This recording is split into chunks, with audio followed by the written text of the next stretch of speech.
பெண்ணால் விவாகரத்து வாங்க முடியுமான்னா வாங்க முடியாது. எப்ப முடியும்? கோர்ட்ல போய் வாங்க முடியும். இல்லாது பொல்லாத சொல்லி வாங்க முடியும். புருஷனுக்கு ஆண்மையே இல்லைன்னு சர்டிபிகேட் கொடுத்து வாங்க முடியும். சும்மா சாதாரணமா வாங்க முடியாது. இதுதான் நிலைமை. இஸ்லாத்துல என்ன நிலைமைன்னு தெரியுமா? ரொம்ப லேஸ். ஆணுக்கு எப்படி விவாகரத்து செய்வது லேசாக்கப்பட்டிருக்குதோ அதே மாதிரி பெண்ணுக்கும் விவாகரத்து செய்வது ரொம்ப லேசாக்கப்பட்டிருக்கு. நபிகள் நாயகத்தினுடைய காலத்துல ஒரு பெண்மணி வர்றாங்க, நபிகள் நாயகத்துக்கே வர்றாங்க. நபிகள் நாயகமே, என்னுடைய கணவர் நல்லவர். அவங்க சொல்லும்போது பாருங்க அழகா சொல்றாங்க. நபிகள் நாயகத்துக்கு சொல்றாங்க, என்னுடைய கணவர் ரொம்ப நல்லவர், அவருடைய குணத்தை நான் குறை சொல்ல மாட்டேன், அவருடைய ஒழுக்கத்தையும் நான் குறை சொல்ல மாட்டேன்.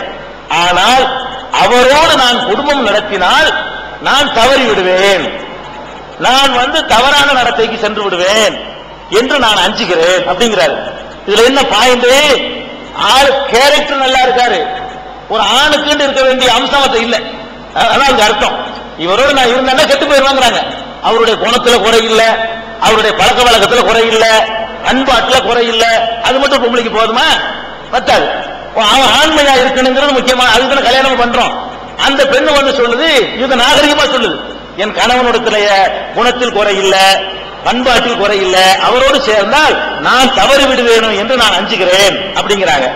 உடனே நபிகள் நாயகம் கேட்கிறாங்க, நீ மகராக என்ன வாங்கினாய்? மகர்னு ஒண்ணு வாங்கணும். இஸ்லாத்துல ஆண்கள் பெண்களுக்கு கொடுக்கணும், பெருந்தொகையை கொடுக்கணும். எங்க நாட்டுல ஏமாத்திட்டு இருக்கான், இங்க தமிழ்நாட்டுல ஏமாத்துறான், அரபு நாட்டுல லட்சக்கணக்காக கொடுக்கலாம், நம்ம நாட்டுல ஏமாத்தி 101 ரூபாய் ஏமாத்திட்டு இருக்கான். இது பொய். இது அந்த நபிகள் நாயகம் காலத்துல கேட்கிறாங்க, நீ மகரா என்ன வாங்கின? ஒரு தோட்டத்தை எனக்கு மகரா தந்திருக்கிறாரு, பெரிய தோட்டம், தோப்பு, அதையே எனக்கு மகரா தந்திருக்கிறாரு அப்படிங்கிறாங்க. நீயாக இந்த அப்ளிகேஷனை கொண்டு வர்றதுனால நீங்க மகர திருப்பி கொடுத்துடணும். அவர் டைவர்ஸ் பண்ணாருன்னா அது உனக்கு திருப்பி கேட்க மாட்டார், கேட்க முடியாது. நீயா தான் வாழ மாட்டேங்கிற. அதனால அவர் என்ன உனக்கு தந்தாரோ மகரு, அதை திருப்பி கொடுத்து விடுவாயா கேட்கிறாங்க. திருப்பி கொடுத்துறேன் அப்படின்னு. தோட்டம் என்னத்துக்கு? குடும்ப வாழ்க்கையில தோட்டம் என்னத்துக்கு? திருப்பி கொடுத்துறேன். உடனே நபிகள் என்ன பண்றாங்க கேட்டா, விவாகத்தை நான் ரத்து செய்கிறேன். அவர் தான் ஜனாதிபதி, அவர் தான் சுப்ரீம் கோர்ட் ஜட்ஜி, எல்லாம் அவர் தான். அவர் தீர்ப்பளிச்ச சட்டம். அவர் என்ன பண்ணிடுறாரு? தீர்ப்பு எழுதுறாரு, இது திருமணமே இல்லை, திருமணம் ரத்து செய்யப்படுகிறது. அப்ப கோரிக்கை வச்ச உடனேயே திருமணத்தை தீபாவளி விசாரணை கமிஷன் எல்லாம் போடல. அந்த அளவுக்கு ஆண்மை இருக்கா இல்லையா போய் பார்த்துட்டு வாங்க, இதெல்லாம் தேவையில்லாத விஷயம். ஒரு பெண்ணுக்கு புருஷனை பிடிக்கல என்று சொன்னா அது கோரிக்கையா வந்துச்சுன்னா இமீடியட்டா ஜமாத்து தலைவர் ரத்து பண்ணணும். அது இஸ்லாமிய சட்டம். ஏன்னா குஷ்டரோகியா இருப்பான், போட்டு அடிச்சு குடிகாரனா இருப்பான், நம்பி வேறமா நினைச்சு கல்யாணம் பண்ணிருப்பாங்க, இப்படி அடிவாய்ந்து கிடக்குன்னு சொல்ல முடியுமா? கூடியேடு போட நீ இல்லாட்டி இன்னொருத்த, அப்படி சொல்லக்கூடிய மார்க்கம் இஸ்லாமிய மார்க்கம். முறைய கல்யாணம் பண்ணிக்கணும், அவ்வளவுதான். அப்ப நபிகள் நாயகம் மாதிரி தீர்ப்பளிச்சுட்டாங்க. அப்ப இந்த பெண்மணி கேட்ட உடனேயே புருஷன் போய் விவாகரத்து கேட்டது தப்பு. ஜமாத்துல கேட்கணும். ஜமாத்தார்கள் என்ன பண்ணி இருக்கணும்? அவர்கள் அந்த விவாகரத்தை கொடுத்திருக்கணும். கொடுத்து வாங்கின மகரை திருப்பி வாங்கி கொடுத்திருந்தாங்கன்னா பிரச்சனை தீர்ந்து இருக்கும். அவருக்கு அந்த பொம்பளைக்கு மார்க்க அறிவு இல்ல, அந்த புருஷங்காரனுக்கு இஸ்லாத்தை பத்தி அறிவு இல்ல, அவர் இருந்த ஜமாத்துக்கு அந்த அறிவு இல்ல. சரி, கோர்ட்டுக்கு போயிட்டாங்க. கோர்ட்டுக்கு போய் தீர்ப்பு வாங்கியாச்சு. இப்ப ஜீவனாம்ச பிரச்சனை வருது. ஜீவனாம்சம் எப்படி கொடுக்கிறது? அவரே நியாயம் இல்ல நினைக்கிறாரு. ஏன்னா இந்த பொம்பளையா தான் வேணான்னு சொல்லுது. அப்ப எப்படி ஜீவனாம்சம் கேட்கறது? அவனா வேணாங்கிறான். நீ வேணான்னு சொன்னா அவன்கிட்ட மாசம் மாசம் எனக்கு உதவி வேணும்னு கேட்கற என்ன நியாயம் கேட்குது. இப்ப அடுத்து ஜீவனாம்சம் மேட்டுக்கு வருவோம். நம்ம நாட்டில் இருக்கிற ஜீவனாம்சம்ங்கிறது ஒரு போய்த்தனமான பித்தலாட்டமான ஜீவனாம்சம். நீங்க ஒரு சென்னை பதிப்புல ஒரு 10 நாளைக்கு முன்னாடி வந்த தினமலர்ல, உங்க ஊர் பதிப்புல வேற வேற பதிப்புல வந்திருக்கலாம். ஜீவனாம்சத்திற்காக வேண்டி பெண்கள் அலைகிற அலைச்சலையும், ஜீவனாம்சம் கோர்ட்ல ஆர்டர் வாங்கிடுறாங்க. கோர்ட்ல வாங்கி நாக்கு வலிக்க உதவும். நடைமுறையில் ரூபா வாங்கணும் புருஷன் இருந்து, அந்த ரூபாயை வாங்குவதற்கு அவங்க படுற பாடும். நான் 40,000 செலவழிச்சுட்டேன், இன்னும் எனக்கு ஜீவனாம்சமே கிடைக்கல, என் புருஷன் தரமாட்டேங்கிறா, இழுத்தடிக்கிறான்னு சொல்லி பெண்களுக்கு இந்த சட்டத்தில் எந்த பயனும் இல்லைன்னு சொல்லி தினமலருடைய அரை பக்கத்துக்கு ஒரு பெரிய ஆர்டிகல் சென்னை பதிப்புல எழுதப்பட்டு 10 நாளைக்கு முன்னாடி தான், பழைய கதை இல்ல, சென்னை பதிப்புல எழுதப்பட்டு நீங்க பார்த்திருப்பீங்க. இதுதான் இன்னைக்கு உள்ள ஜீவனாம்சம். ஜீவனாம்சம் என்று இன்றைக்கு சொல்லக்கூடியது என்னமோ பெண்களுக்கு ஒரு புரட்சிகரமான பாதுகாப்புன்னு சொல்லி நம்ம ஏமாந்து போயிருக்கிறோம். ஜீவனாம்சம் என்ன? கோர்ட்டு அளிக்கக்கூடிய ஒரு உத்தரவு, அவ்வளவுதான். கோர்ட்டு அளிக்கிற உத்தரவு என்ன செய்ய? என்னுடைய வசதிக்கு தக்கவாறு தான் தீர்ப்பளிக்கும். நான் கோடீஸ்வரனா கூட இருப்பேன், எனக்கு மாசத்துக்கு 200 ரூபாய் கணக்கு காட்டுவேன். கோர்ட்டை ஏமாத்த முடியும். என்னங்க சிபிசிஐடி ஏமாத்துறவங்களுக்கு கோர்ட்டை ஏமாத்த முடியாதா? கோர்ட்ல போய் என்ன செய்வான்? லட்சக்கணக்கில் வருமானம் வரும். எனக்கு ரூபாய் 200 வருமானம், அப்ப 25 ரூபாய் கொடுப்பான் கோர்ட்ல. இதான் சொல்ல போறான். அப்ப கோர்ட்ல போய் என்னுடைய வருமானம் குறைவு என்று நான் ரெக்கார்ட பண்ணி 25 ரூபாய் தான் ஒரு பெண்ணை கொடுக்கணுங்கிற ஆர்டரை நான் வாங்க முடியும்.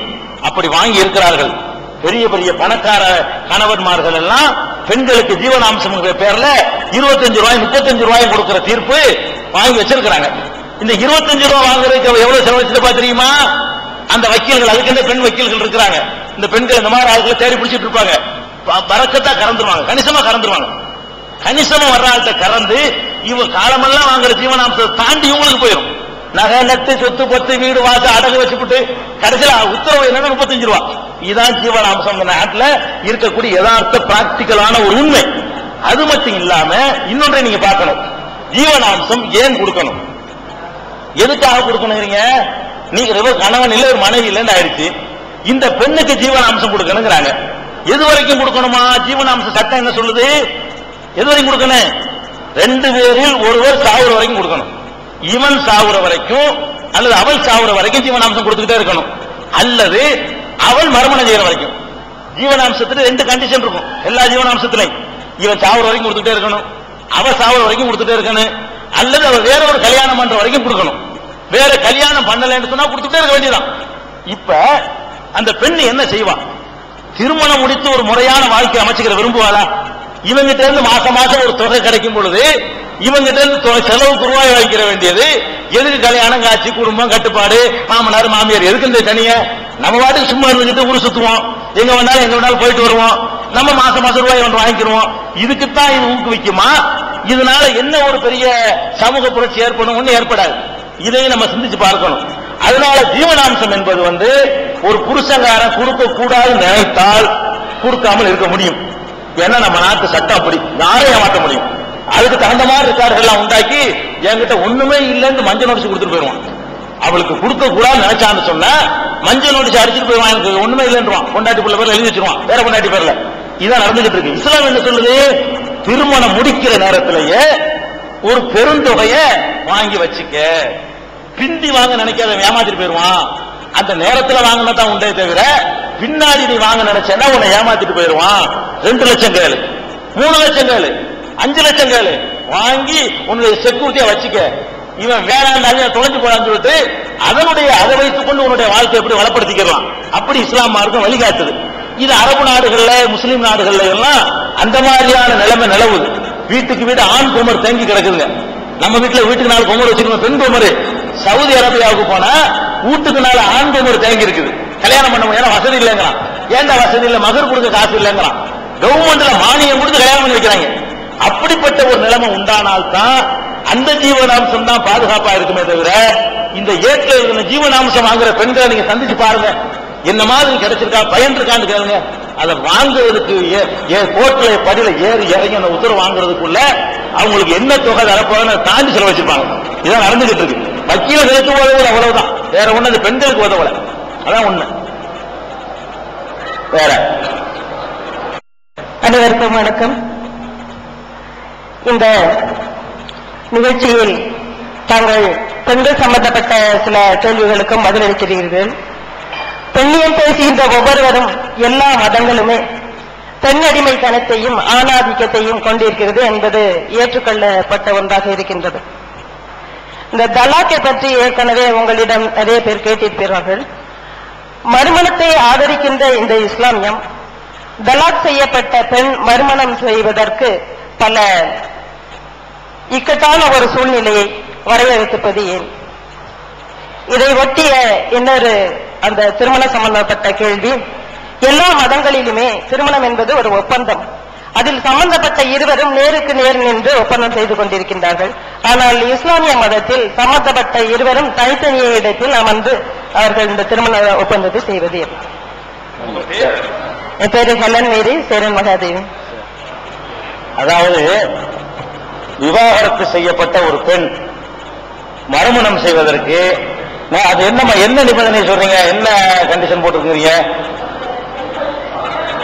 அந்த விஷயத்தை கேட்கறீங்க. ரைட் ரைட், வேலை நிச்சயம். என்ன அதைத்தான் தெரிஞ்சுக்கிறதுக்காக கேட்டேன். நான் வேற ஒண்ணு கேட்டேன்னு சொல்லக்கூடாது. நீங்க அதாவது அவங்க என்ன கேட்கிறாங்கன்னு விளங்கிறதுக்கு முன்னாடி ஒரு இஸ்லாமிய சட்டத்தை நீங்க விளங்கிறப்ப அவங்க கேள்வி விளங்கு. அவங்க கொஞ்சம் டீப்பா படிச்சனால கேட்டாங்க. அது என்னன்னு கேட்டா, இப்ப கணவனுக்கு மனைவியை பிடிக்கலன்னு வைங்க, மனைவிக்கு கணவனை பிடிக்கலன்னு வைங்க, இஸ்லாம் வந்து விவாகரத்தை லேசாக்கி வச்சிருக்குது. கோர்ட்டுக்கு போய் மனு போட்டு 5 வருஷம் காத்துக்கிட்டு இருந்து அதுல பல விபரீதமான விளைவுகள்லாம் ஏற்படுது. நீங்க பாத்துட்டீங்க உலகத்துல. ஸ்டவ் அடித்து இளம்பன் சாவுறதுங்கிறதெல்லாம் காரணம் என்ன? விவாகரத்தை கஷ்டமாக்கணும்னு காலி பண்ணி விட்டுறான். அதான் நடந்துகிட்டு இருக்கு. விவாகரத்து லேசா இருக்கணும், ஆண் தரப்புலையும் பெண் தரப்புலையும் இஸ்லாம் லேசாக்கி வச்சிருக்குது. அவங்க என்ன கேட்க வர்றாங்கன்னா, இஸ்லாமிய விவாகரத்துங்கிறது எனக்கு மனைவி பிடிக்கலன்னு வைங்களேன், நான் கோபத்துல வேணா விவாகரத்து செய்வான், ஒருத்தன் ஆத்திரப்படுத்த செய்வான். விவாகரத்தை ரத்து பண்ண உடனே இஸ்லாம் என்ன செய்யணும்?